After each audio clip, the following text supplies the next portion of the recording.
Graças a Deus, mais uma vez estamos aqui para mais uma reflexão da palavra do Senhor. Espero que aqueles que assistiram o vídeo anterior possa ter sido edificado, assim como eu fui edificado com aquela palavra. Que o Senhor possa estar falando nos nossos corações. Não sei se as mesmas pessoas que ouviram o vídeo anterior vão ouvir esse vídeo, vai assistir esse novo vídeo. Mas eu espero que aqueles que assistiram ou que vão assistir pela primeira vez possam ser edificados com essa palavra de hoje. Como eu sempre digo, não é uma palavra, é uma reflexão rápida da palavra de Deus, né? E hoje eu queria começar falando num versículo que está no capítulo do livro de Efésios, no capítulo 2, no versículo 21 e 22. Diz assim, vamos lá. Nele, o edifício inteiro, bem ajustado, cresce para ser um templo santo no Senhor, no qual também nós juntos sois edificados para a morada de Deus no Espírito. Nele, o edifício inteiro bem ajustado cresce para ser um templo santo no Senhor. A Bíblia ela traz algumas comparações da igreja como a noiva do Cordeiro. Ela traz a igreja como um soldado, traz a igreja como um exército, traz a igreja como um corpo de Cristo. Então a Bíblia traz algumas comparações da igreja com alguma coisa. E aqui nesse texto traz uma comparação da igreja com um edifício em construção.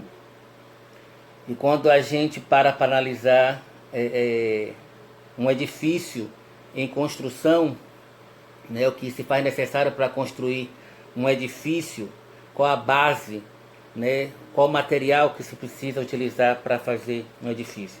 Normalmente para construir uma casa, primeiro a gente precisa ver o terreno, precisa aplanar esse terreno, deixar ele plano, né? Se não tiver plano, precisa se fazer o fundamento, a base, o alicerce, né? Para construir as colunas e dar início realmente à construção desse edifício. E a Bíblia traz essa comparação da igreja com um edifício em construção. Por quê? Porque nós como igreja, eu como igreja estou em uma construção. Você como igreja está em uma construção. Estamos sendo construídos como um edifício. E tudo começou com a fundamentação desse edifício. A gente sabe que Paulo traz na sua palavra os fundamentos da fé. A base, né? a fé, o arrependimento, né? De obras mortas. Ele traz alguns alicerces, que é o nosso fundamento. Mas eu não estou aqui para falar desses fundamentos, desses alicerces. Em si, da construção do edifício que é a igreja. Nós somos essa construção. Então, se a gente pensar e que nós estamos como igreja no todo construindo um edifício e que cada pessoa é um andar desse edifício. E que nós, como disse Pedro, somos pedras vivas, né, para a construção desse edifício. E a gente sabe que eu posso estar construindo o andar que eu vou morar, e eu posso ser a mesma pedra viva que vou construir o andar que a outra pessoa vai morar. E no final nós vamos ter uma igreja como um todo, como um edifício construído, né, alicerçado nos fundamentos, e para ser usado para o propósito pelo qual ele foi construído, para o qual ele foi criado. E nós somos um edifício em construção. E toda construção, como a gente sabe, né, é necessário ter um engenheiro, né, que vai fazer, vai formar, vai desenhar a planta. E a Bíblia diz que Deus é o nosso construtor supremo. Está lá escrito no livro de Hebreus, no capítulo 3, que o Senhor é o nosso construtor supremo. E ele fez uma planta, e essa planta se chama Jesus Cristo. E entregou essa planta que se chama Jesus Cristo, na mão do Espírito Santo, que eu considero que é o mestre de obras, que vai conduzir os seus operários, né, cada um na sua função, para a construção da sua igreja. Então a gente vê que em uma construção de um edifício, ali tem um engenheiro, tem um mestre de obra, existe uma planta, porque o edifício tem que ser e tem que ficar idêntico, igual àquela planta, tanto por fora quanto por dentro. Precisa existir uma unidade, precisa existir um alinhamento, né, conforme aquela planta exige. E não é diferente nas nossas vidas hoje.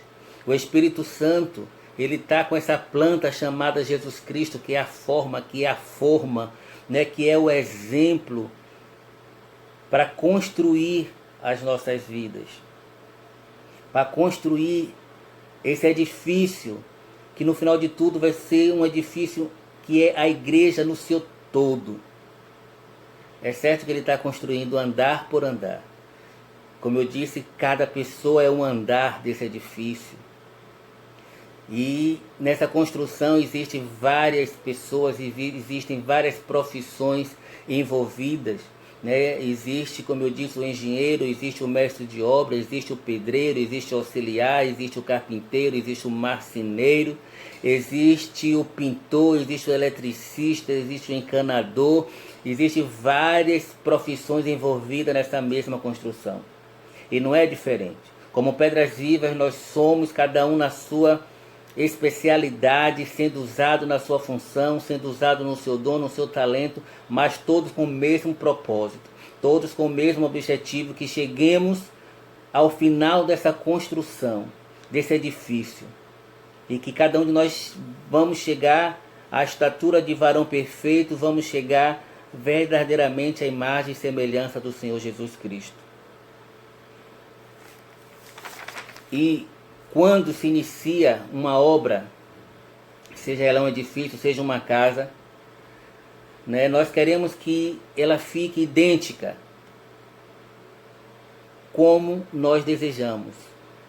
Então, o Espírito do Senhor, ele vai nos deixar idênticos, né, à planta que foi criada. Mas, quando se inicia essa construção, um edifício, se coloca um informativo, né, normalmente na base daquele edifício, na entrada da casa, de qualquer construção que seja, se coloca uma informação bem grande, e nessa informação diz assim, ó, desculpe os transtornos, nós estamos em obras. Porque ali pode bloquear a passagem de carro, pode bloquear a passagem de pessoas, pode cair materiais da construção e ferir alguém, machucar alguém. E esses contratempos, esses transtornos, né, causados pela construção daquele templo, daquele edifício, daquela casa, traz alguns prejuízos. E é disso que eu quero falar. Agora eu vou entrar naquilo que eu quero realmente falar, nessa reflexão, dessa construção desse edifício, dos transtornos. Todos nós estamos em construção. Eu estou em construção. Você que está me ouvindo está em construção. E quando nós estamos em construção, nós causamos transtornos na vida de alguém. E muitas vezes pessoas causam transtornos na minha vida, porque também está em construção. E nós precisamos entender, nós precisamos compreender que esses transtornos que nós causamos em pessoas, e que pessoas causam em nós, faz parte da edificação desse edifício que se chama igreja. Então, quando nós, irmãos, quando a gente começa a ter um olhar diferente dessa forma que o Senhor tem feito comigo, então eu tenho começado a observar e começado a olhar sabe? As pessoas que me ferem, as pessoas que falam de mim. E começar a olhar da mesma forma quando eu causo transtorno na vida de alguém, né? É porque eu também estou em construção e isso não é para causar, é uma desculpa, então eu vou continuar errando, não. Estou dizendo quando nós erramos e fazemos alguma coisa que machucamos, que ferimos alguém, né? Porque estamos sendo construídos, estamos sendo edificados. E esses contratempos, esses transtornos, né, que acontecem na nossa vida, ou no decorrer da nossa caminhada com Cristo, né, se você for parar para analisar, para pensar quantos transtornos foram causados na sua vida, né, eu tenho inúmeros transtornos que foram causados desde a minha infância, na minha vida, né, e até hoje alguns são causados por pessoas e às vezes por mim mesmo, né, e eu também causando transtorno na vida de pessoas muitas das vezes. E nós precisamos olhar dessa forma, porque nós estamos sendo construídos. Eu digo que é mais fácil nós perdoarmos, é mais fácil nós liberarmos perdão, é mais fácil nós nos perdoarmos. Quando nós entendemos dessa forma, estamos sendo construídos. Estamos sendo edificados pelo mestre de obras chamado Espírito Santo, debaixo da planta que se chama Jesus Cristo, ordenado pelo engenheiro, né, de obras, o nosso construtor supremo. E nós precisamos entender essas coisas, porque quando a gente entende isso, nós não vamos desistir de ninguém, nós não vamos deixar quebrar um relacionamento que nós tínhamos por causa de transtornos causados. E esse é o meu desafio hoje, para mim e para você. Não desista, né, do seu amigo, não desista daquele relacionamento que você teve por causa de transtornos, por causa de contratempos que você causou, que causaram na sua vida. Não permita desistir. Não se deixe desistir de pessoas com qual você tinha relacionamento, com qual você tinha amizade, com qual você chamava de amigo. E que foi quebrado por causa de alguns transtornos. Não permita mais. Então é tempo de você procurar essa pessoa e pedir perdão e liberar perdão e dizer: me perdoa. Eu lhe perdoo porque eu sei que estamos sendo edificados no mesmo alicerce, com o mesmo fundamento, com o mesmo mestre de obra, com o mesmo construtor e fazemos parte da mesma planta. E nós chegaremos a essa estatura de varão perfeito.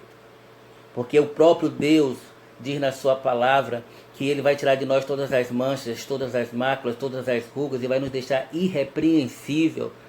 E vai nos apresentar como igreja gloriosa. Isso é uma promessa do Senhor. Ele disse que Ele vai tirar as nossas imperfeições. Esse edifício vai chegar à sua conclusão. Lá em Tessalonicenses diz que fiel foi aquele que nos chamou, o qual também nos fará fiel. É promessa, Ele vai nos fazer, Ele vai concluir a obra. Esse construtor, antes de iniciar a obra, ele analisou tudo. Ele não vai parar como muitos param no meio do caminho. Para a sua construção no meio do caminho. Ele vai continuar. Não pare, você é uma pedra viva, você é um instrumento, você é o material que Deus está usando para a construção desse edifício. Que é você mesmo e que é a igreja do Senhor. Você é essa pedra viva, você é o material. Você é o profissional na sua função, na sua especialidade, que está sendo usado para a construção. Eu não sei se você é o pintor, eu não sei se você é o pedreiro, eu não sei se você é o mestre de obras, eu não sei qual é a sua função na construção desse edifício.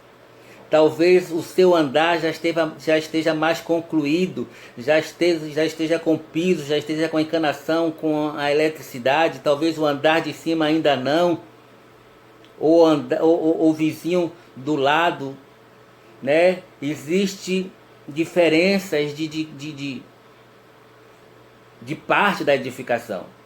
Uns estão mais prontos, outros menos prontos. Talvez o seu andar já está com as janelas postas, as portas no lugar. E talvez o outro ainda não. Mas nós estamos juntos para concluir essa construção, essa edificação.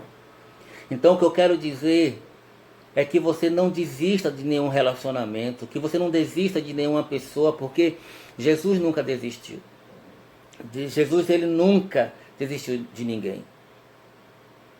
Eu acho tão interessante quando Judas vai prender Jesus no Getsêmani, e Jesus olha para ele e diz assim: amigo. Jesus chama Judas de amigo. Jesus não era hipócrita. Jesus não era fingido.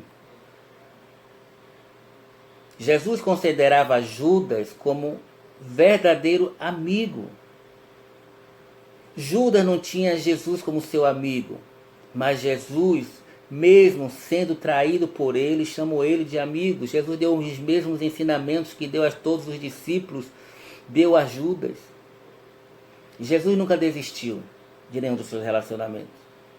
Eu lembro quando Jesus ressuscitou, ele manda dar notícia à vida dos meus discípulos e a Pedro que eu ressuscitei, e ele não foi para Jerusalém onde estavam todos, como ele deixou, fiquem aí juntos, né? Reunidos. Não, Jesus, antes de voltar para o meio dos seus discípulos, tinha dois que tinham sido desgarrados, que tinham ido para o caminho de Emaús, e Jesus colocou uma prioridade, ele foi primeiro atrás daqueles dois, que estavam tão tristes, tão desanimados, ao ponto de não reconhecer que estava falando com o Mestre, com o qual eles tinham caminhado e andado. E Jesus traz aqueles dois discípulos de volta para o meio dos outros, juntamente com ele. Porque Jesus não desiste de relacionamento por causa de problemas que aconteceram, por causa de ações que nós causamos ao próprio Jesus Cristo. Jesus não desistiu de Pedro porque Pedro o negou 3 vezes. Pelo contrário, Jesus continuou construindo Pedro, porque Jesus disse que ele era pedra e sobre aquela pedra edificaria a sua igreja, né? Pedro, que antigamente chamado de Simão Barjonas, ou seja, o significado de Simão é caniço, inconstante, mas Deus disse que ele ia se tornar pedra. E Deus concluiu a obra de construção na vida de Pedro. Jesus não desistiu do seu relacionamento porque Pedro o negou, porque Pedro o traiu. Jesus não fez isso. E por que nós fazemos? Porque nós desistimos de relacionamentos, porque nós desistimos de pessoas, desistimos de amizades, por causa de transtorno que alguns causaram em nossas vidas. Imaginem se Deus nos tratasse da forma que nós tratamos, se Deus desistisse da gente da forma que nós desistimos, da forma que nós nos afastamos. Será que eu e você temos coragem de chegar para o Senhor e fazer uma oração dizendo assim: Pai, me trata da forma que eu trato, se distancie de mim da mesma forma que eu me distancio como quando alguém me causa algum transtorno? Será que eu tenho coragem de fazer isso? Porque o Senhor, ele não muda com a gente. Ainda que eu seja infiel para com ele, ele permanece fiel para comigo. E esse é o maior de todos os exemplos, que eu preciso permanecer fiel com aqueles que estão à minha volta, ainda que aqueles que estão à minha volta não permaneçam fiel para comigo, ainda que me traiam, ainda que me decepcione, ainda que me digam palavras duras, palavras que eu não queira ouvir. Eu não posso desistir dessas pessoas. Eu não posso me afastar. Muitas pessoas que eu conheço dizem assim: eu perdoei, mas eu não quero mais contato. Eu perdoei, mas eu não confio mais. Imagina se o Senhor fazer assim com a gente. Fizer assim com a gente. Olha, eu lhe perdoo, mas eu não confio mais em você. A Bíblia diz que o Senhor, quando ele nos perdoa, ele pega o nosso erro, aí ele pega as nossas falhas, joga no mar do esquecimento, não lembra mais, quando a gente conserta com ele. E o Senhor, ele nos coloca na mesma posição que nós tínhamos anteriormente. E para mim esse é o maior de todos os significados para a palavra arrependimento. A gente sabe que arrependimento é mudança de atitude, mudança de mente, mudança de pensamento, da meia volta.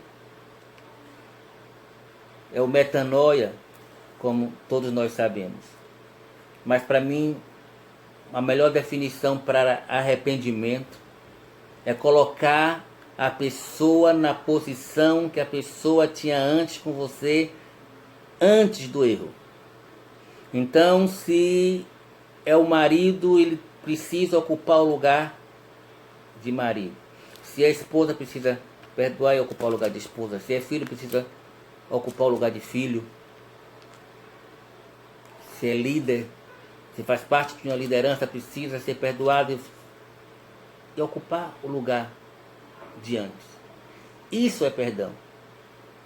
É certo que precisa consertar, é certo que precisa endireitar quando é difícil alguma coisa que foi colocada fora do lugar, alguma coisa que foi construída de forma errada, precisa se consertar, tirar e colocar novamente no mesmo lugar.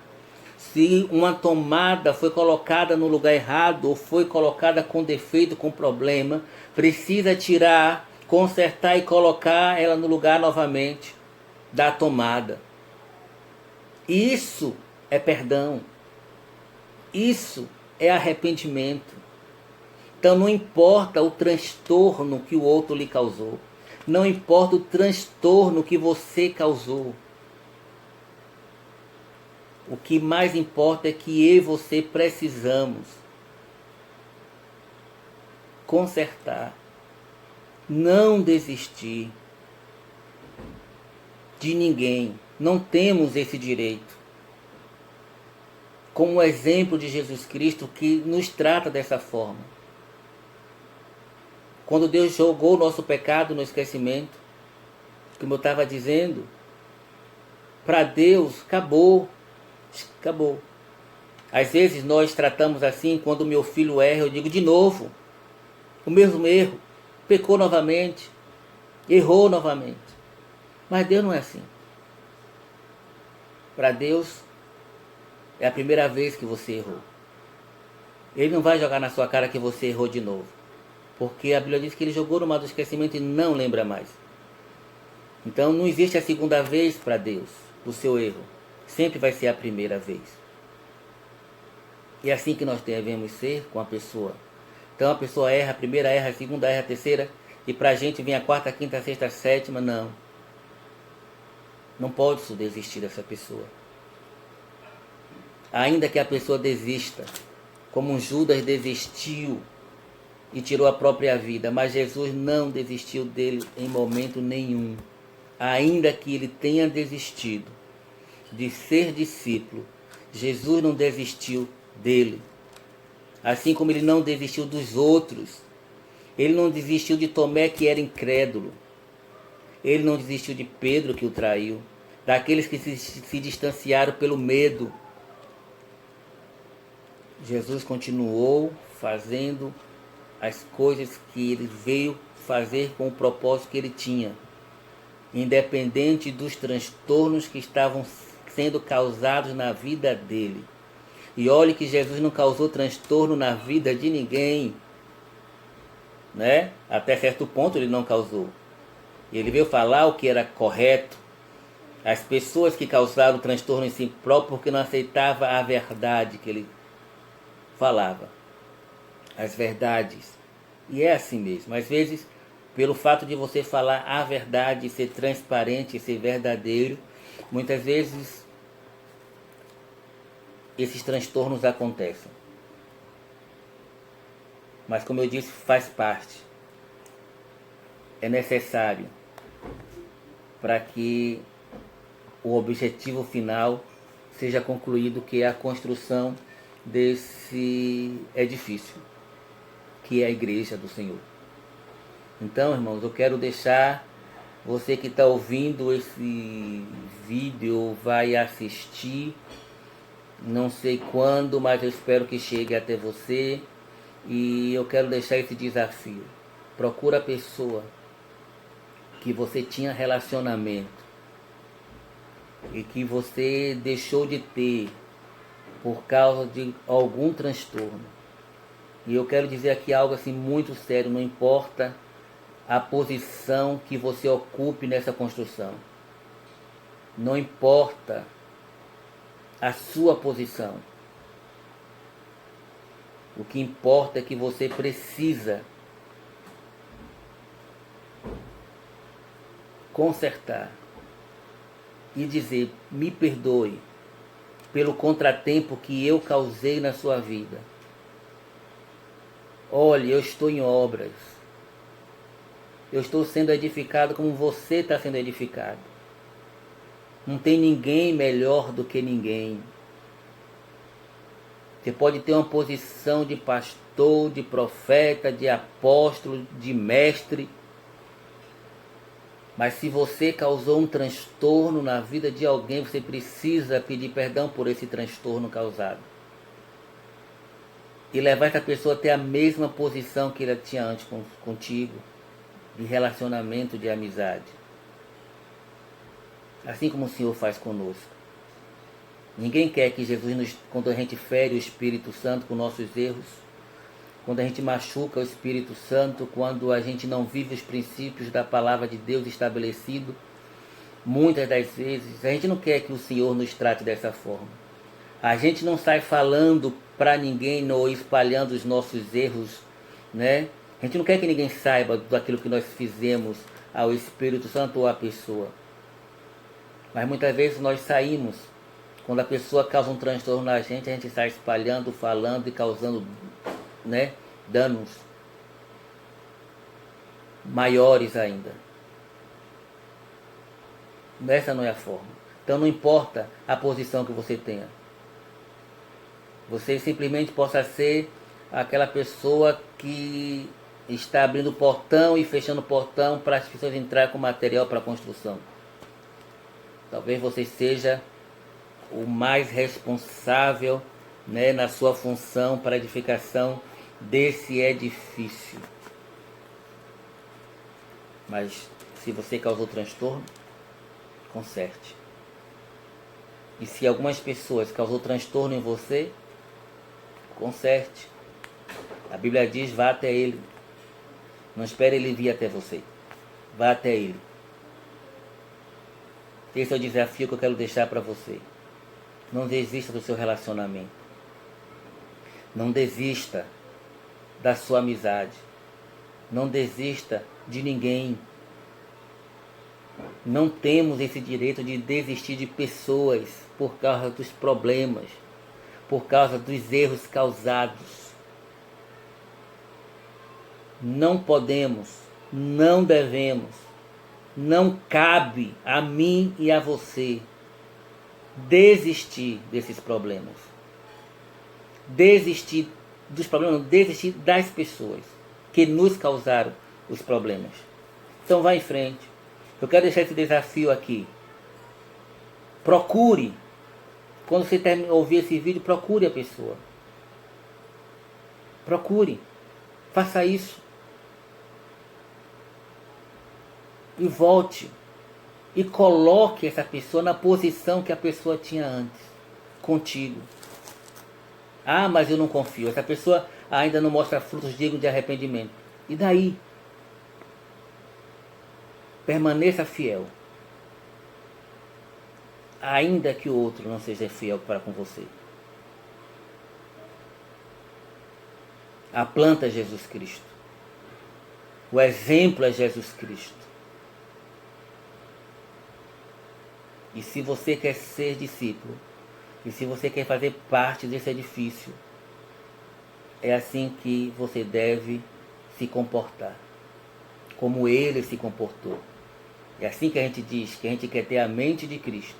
Que a gente quer ter os mesmos sentimentos que houve em Cristo Jesus. Queremos ter as mesmas ações, as mesmas atitudes. É certo que não é na sua força, não é na sua capacidade. É na força do Senhor, é na capacidade do Senhor. O mestre de obras maior é o Espírito Santo. é na força dele. No livro de Efésios, no capítulo 6, no versículo 1, na tradução da Bíblia Viva, diz assim, que a nossa força não vem de nós mesmos, e do imenso poder de Deus que há dentro de nós. Então, quem é esse imenso poder de Deus que há dentro de nós? Eis o Espírito Santo. Então, não é na sua força, não é na sua capacidade, não é na sua sabedoria, não é na sua inteligência. É pelo Espírito Santo. Então, nós vamos concluir, como nós lemos no início, nele o edifício inteiro bem ajustado, cresce para ser um templo santo no Senhor, no qual também nós juntos sois edificados para a morada de Deus no Espírito. Fazemos parte da mesma edificação, eu e você. Fazemos parte da mesma obra. E queremos chegar no final e ver a belíssima construção, igualzinho à planta que o construtor supremo fez, Jesus. Igual. E quando essa planta estiver idêntica, igual, assim como um edifício depois de construído, pintadinho, bonitinho, vai estar aberto para o propósito para o qual ele foi criado. Se para morada de pessoas, vai ser pessoas. Se for para comércio,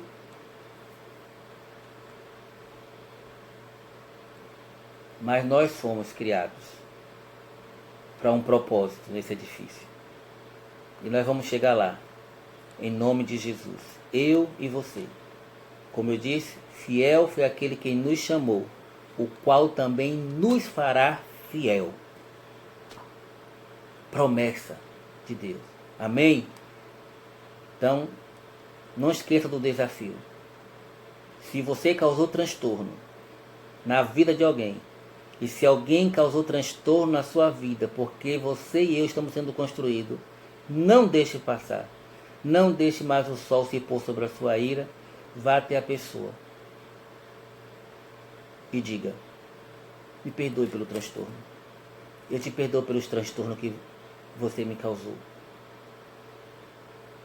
Eu gostaria muito que todos usassem, se eu pudesse, usar um crachazinho como crachá de empresa, de funcionário, e colocar nesse crachá essa frase: desculpe o transtorno, estou em obra. Estamos em obra. A gente ia lembrar sempre: olha, meu irmão está em obra, está sendo construído. Por isso, uns causam transtorno mais, outros menos, mas transtorno é transtorno. Contratempo é contratempo. Não importa o grau desse contratempo, desse transtorno. Então faça isso em nome de Jesus. Amém?